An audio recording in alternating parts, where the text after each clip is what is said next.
Hi, welcome to Courageous Journeys. I'm Peggy Oliveira. Thank you for joining me for today's courageous question. Today's question came from Linda, and Linda shared that she had been in therapy for just over a year and had been doing pretty well. Felt like she had done some healing. But like all of us, there came a point when she found herself really struggling again. And also, like all of us, blamed herself. She shared that when she finds herself struggling, she blames herself. She feels like that she was at a place after a year, a little over a year, where she shouldn't be struggling anymore, that she shouldn't be affected by things to the degree that she's still being affected by, and then wondered, is this normal? And why does it happen? So, can I get a hand raise? Can you relate to that? If you have been on any self-growth path, whether you have a history of abuse, this is the reality. And part of the reason that this is a reality for people, even if they don't have a history of abuse, is because they're not doing the deeper work of healing what creates the struggle in the first place. So for survivors of abuse, this is completely normal and absolutely to be expected. I know a little over a year feels like a long time, and it is a long time. A year is, a lot can happen in a year, right? A year of doing this work is a lot of energy. Probably a lot of money, probably a lot of ups and downs and significant strides and some possibly really low lows. A year can feel like an eternity. However, when it comes to healing from childhood wounds, unfortunately, a year is really not that long. And I know that's not what you want to hear.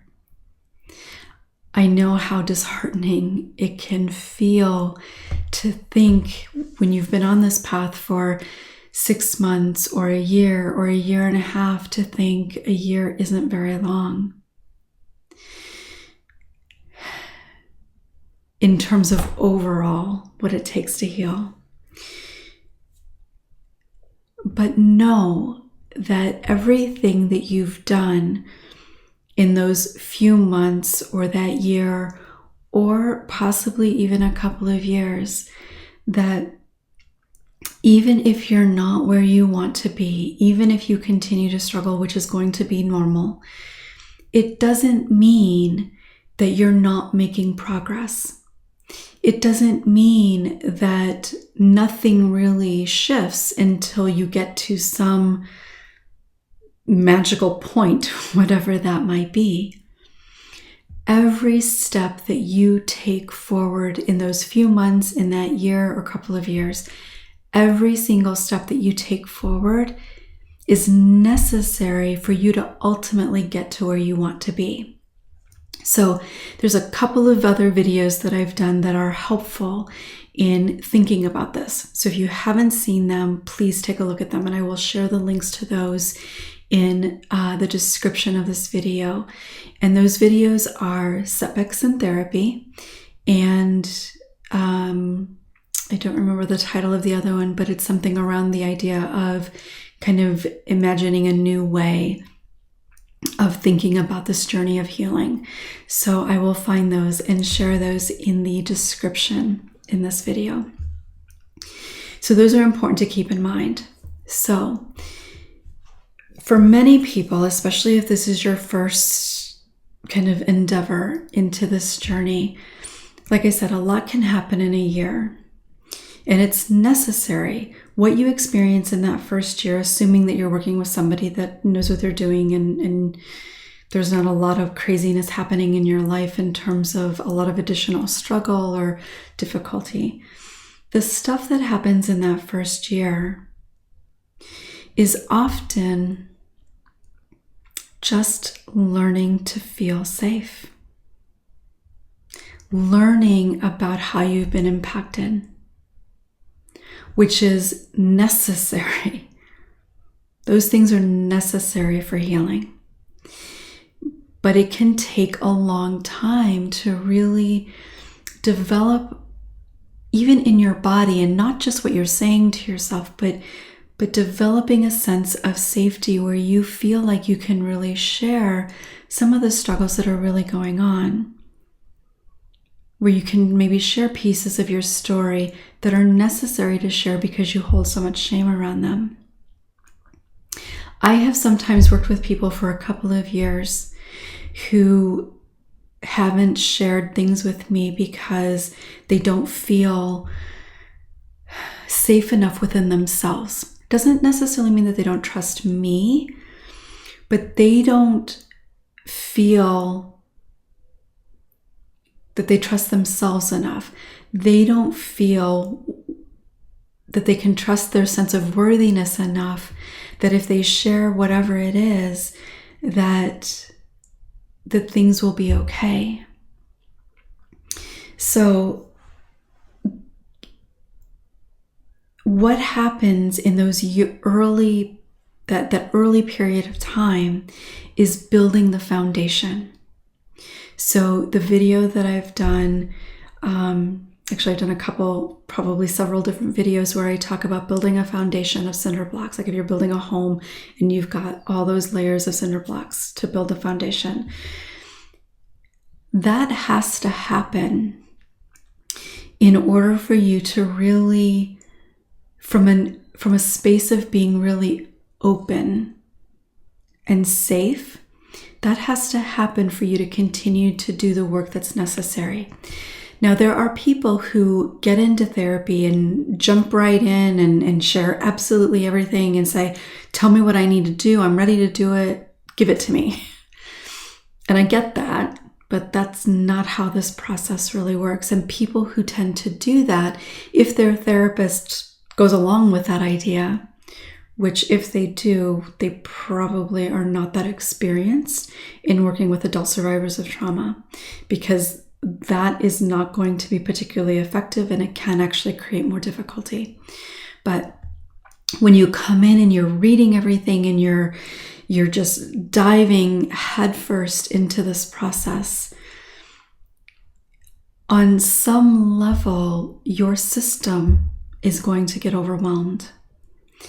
And especially if you're not aware it's happening, your system is going to shut down to a certain extent. You're going to get into a self-protective mode that is happening completely subconsciously, which keeps you from being able to be really open and vulnerable and really just allowing yourself to absorb the things necessary that you have to be able to absorb in the early stages of healing. And when I say early stages, truthfully, that can be a year or more, depending on what kind of the extent of your trauma, how many people have betrayed you, how long you've been living with the impact without ever getting any help, how much support you have in your current life, and how much difficulty you have in your current life. If you start having a lot of new memories, or an abuser dies when you're kind of early on in this process, there's so many different things that impact your ability currently to take in all the aspects that are necessary for healing. So there's so many variables that play into how easily you can build that foundation, how many times you're going to have to go back and firm up that foundation. There's so many factors that play into that. And then each time you kind of firm that up, you move further along in the process. But then life happens. Even relatively simple life things happen that might feel like they derail you a little bit. And I would say that it's not really derailing, certainly not setting you back. I would describe that as one of those moments where you kind of take a break, make camp for a night or 10, where you're just kind of getting your bearings again. You're just going back and firming up that foundation that you've already built. And all that looks like sometimes is taking some time to take care of yourself. Breathing, taking care of your body, surrounding yourself with people that lift you up, even if you're not talking about abuse-related stuff. But just feeling the connection and the support that you have with people around you. So sometimes the making camp thing is just about taking some time to breathe, not going full force into learning and doing everything that you can. So, yes, it's normal and it's to be expected. And I will also say that if you find, and I see this happen a lot, that people, when you first get into this process, oftentimes it really does feel incredibly energizing. You can feel so much lighter and maybe even proud of yourself and just feeling a sense almost of euphoria in a way that just feels like, oh my God, this is amazing, right? That can be powerful. If you saw my video on my live YouTube video on the Netflix documentary Heal, I think that in that video I talked about how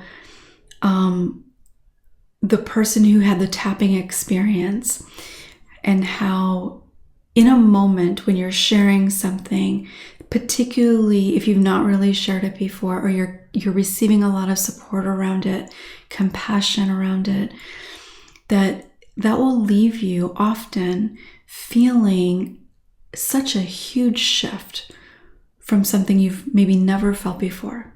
If you've not shared that or shared it in a supportive way, there's a good chance you're going to feel this incredible relief, release, lightness, joy, happiness, just a lot of different things that you might feel. Because when you speak your truth in an environment that is supportive of that, when you get to hear somebody say, I'm sorry that happened to you. You didn't deserve that. It's not your fault. Just the validation alone can feel so incredible. And it's very easy to feel all of that beautiful energy, which is good. It's great to be able to feel that. But what can happen when that happens at times is that you feel like, okay, yay, I am so glad I've done that. I feel so much better. And so you then believe that, okay, I just did a lot of healing. I've even had a couple of people say to me, even just kind of in a regular conversation, like, oh my God, I released so much wounding, or I healed so much in that conversation. While it can be a very healing conversation, while you can release a lot in a given conversation, it's a moment of healing. It's a moment of release. It is possible that something significant shifts in terms of your awareness, your thinking, your understanding, but it's a moment. You cannot do deep healing in a conversation or even a few or a handful of conversations. There's a lot of healing that can happen. There can be a lot of healing moments in each of those that ultimately lead to your overall healing. But the healing overall doesn't happen in a single conversation. So if in the early, even a year into the process, and you're feeling like, yes, I'm feeling really good and things are going well, it is natural, it is expected, and in some ways almost necessary that a year in, 6 months in, even a couple of years in, that you're going to find that you struggle again.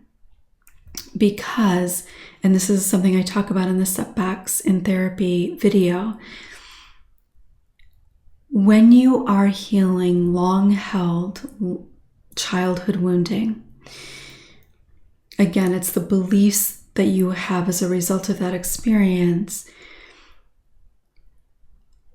It takes a lot, and I'm talking about years of experience and practice to really undo the damage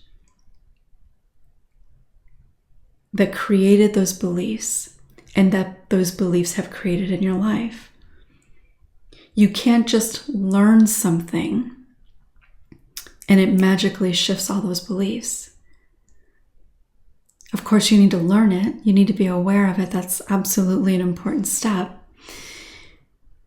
But it takes ongoing effort, patience, practice, and experience in order for things to really shift. And it only can happen over time.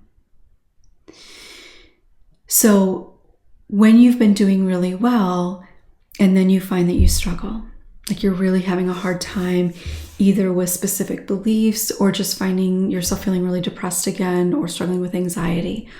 Why does that happen? Well, keeping in mind everything that I've already shared. So that's a piece of it. That's why it happens, because this is an ongoing process of practicing and experiencing. In addition to that, or another factor that plays into that, throughout our lives, for all of us, we are more vulnerable at some times or during some times than we are at other times. And you've heard me say this before. Pretty much anything can make us feel vulnerable. And we often do not identify that we're feeling vulnerable. If there's a lot of stress going on in your life, or not even necessarily a lot of stress or really significant stress, but just kind of feeling somewhat stressed, not feeling well, not getting enough sleep, having an argument with somebody, well, anybody really, but especially if it's somebody that you have a really close relationship with, somebody who maybe you've shared some things with. All of those things on their own make you vulnerable. So if we rate vulnerability on a scale of 0 to 100 or 1 to 100, on any given day, you might be at a 5 or a 1 even. On another day, the very next day, or maybe even later in that day, for any number of reasons, you might be at a 50 or even higher.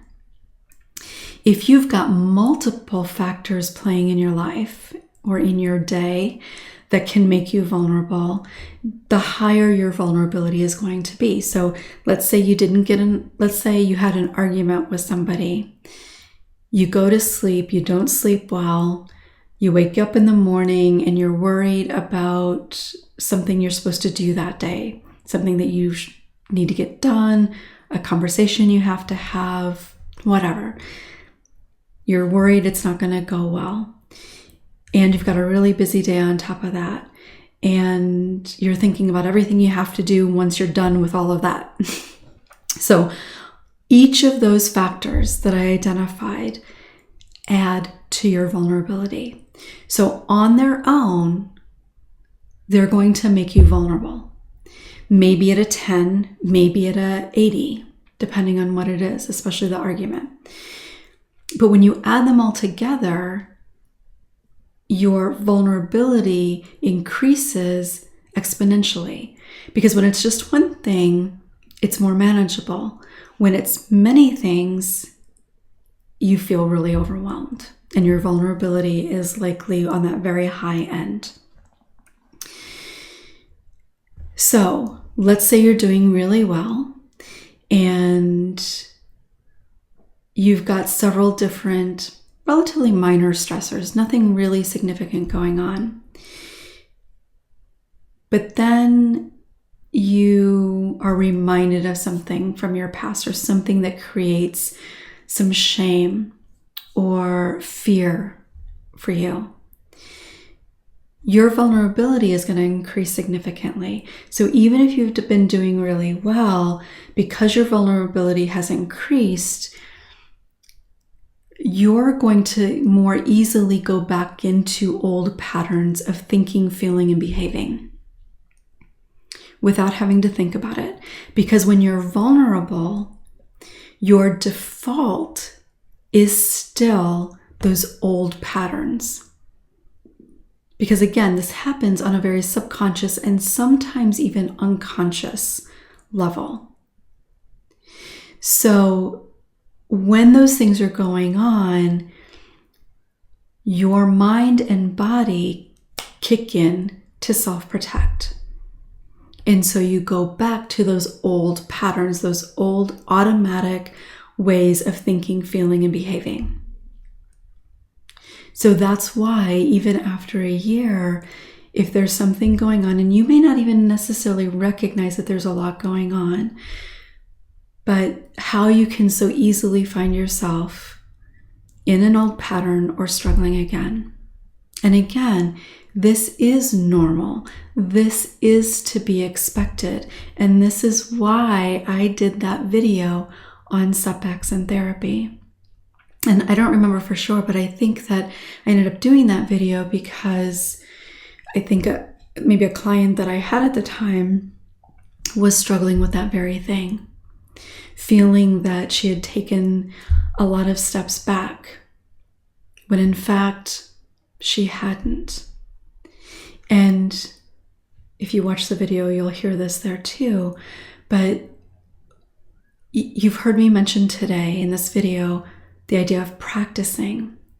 Well, when things are going really well, you're not really practicing getting out of that difficult space and using the things that you've learned to get yourself through it. You're not as practiced at, when you are struggling, noticing what you're saying to yourself, or noticing how you're going back into those old coping patterns, because you have no need to be in them. So you're not using them, so you're not going to have practice of getting out of them. So when something happens, and again, it doesn't have to be anything big, but when something is going on to cause you to struggle again,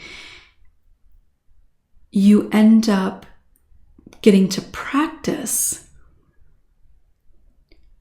noticing what's happening, noticing what you're saying to yourself about it, noticing how you're coping with it. Are you isolating? Are you avoiding, denying, using some sort of substance or unhealthy distraction mechanism? Maybe in that awareness that you're isolating, like you have to push yourself, right? You have to push yourself in those moments to not isolate, to reach out for support, to choose a healthier coping mechanism. And when you do that, that's not weakness because you were struggling. When you do that, that is strength. That is resilience. That is determination. That is growth and healing. That's what this whole journey is about. It's about learning new ways of thinking, but they don't become automatic ways of thinking until we've had enough experiences to practice coming back to those new beliefs.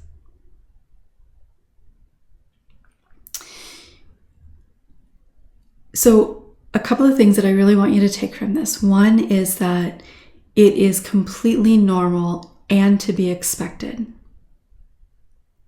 and actually necessary to be doing well for a period of time and then finding yourself struggling again. And that period of time could be a week, depending on where you are in this journey. Could be even a couple of days. Or it could be a year or more that you've been doing really well.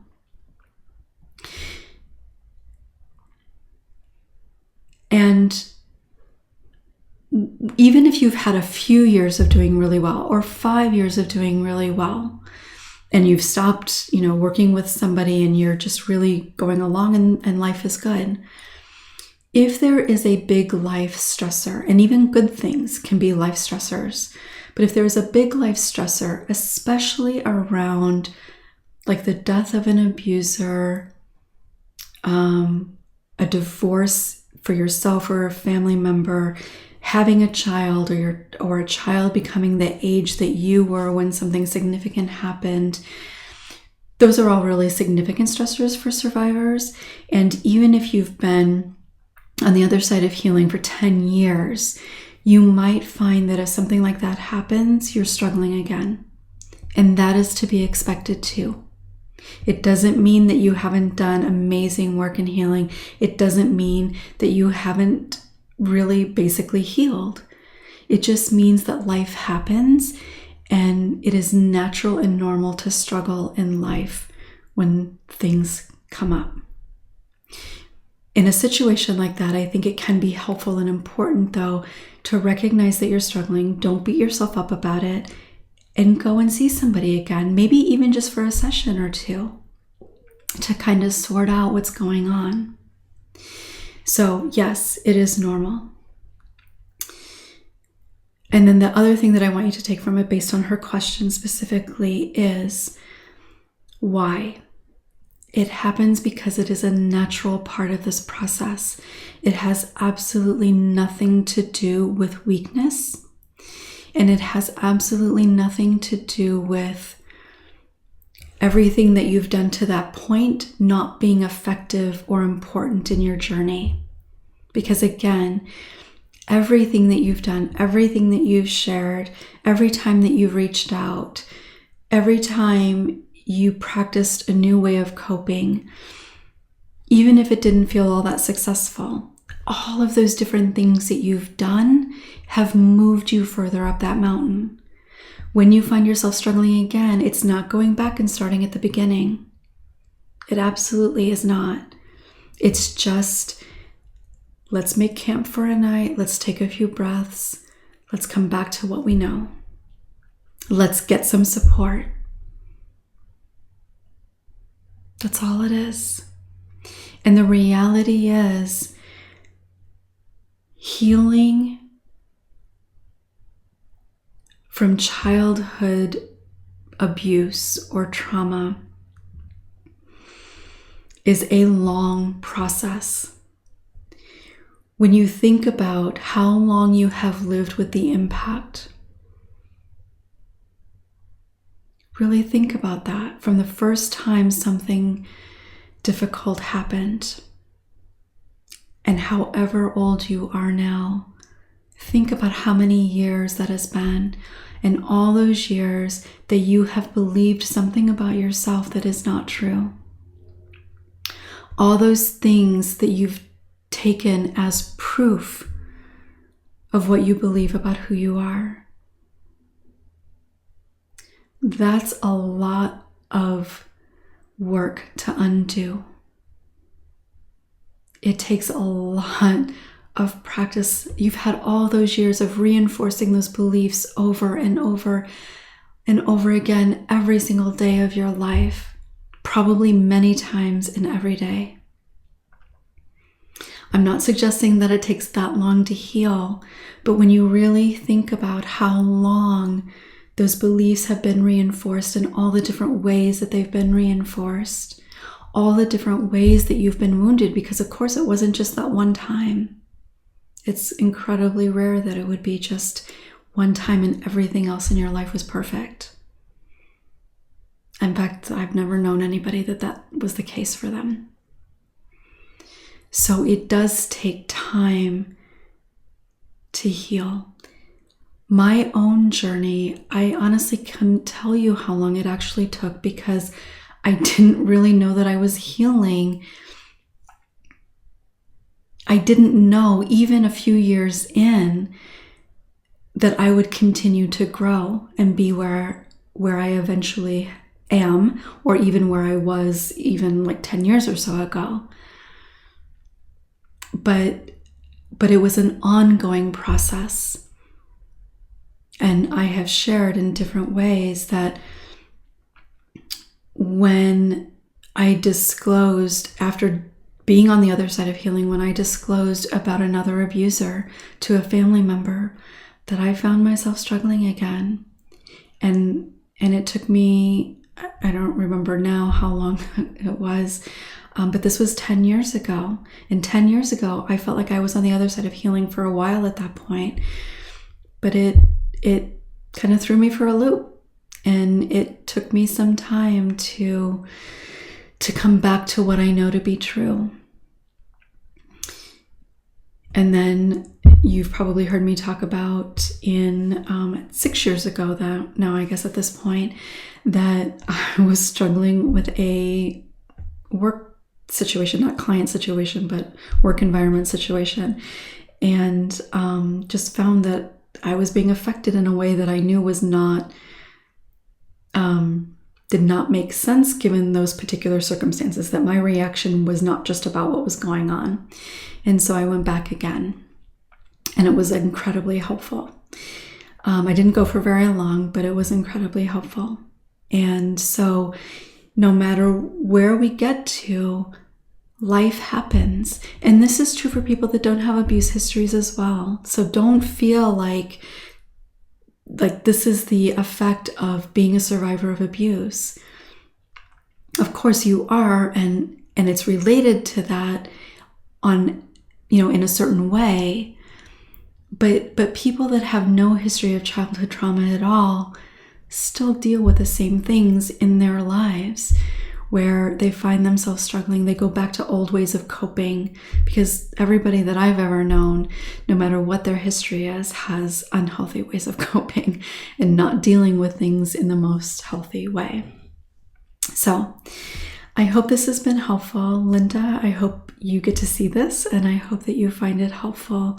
If you have any questions about this, please feel free to share in the comments. If you have a question that you would like me to answer for this Q&A series, please send them to QandA@courageousjourneys.com, and I will share that link in the description as well. Thank you for joining me. Have a beautiful rest of your day.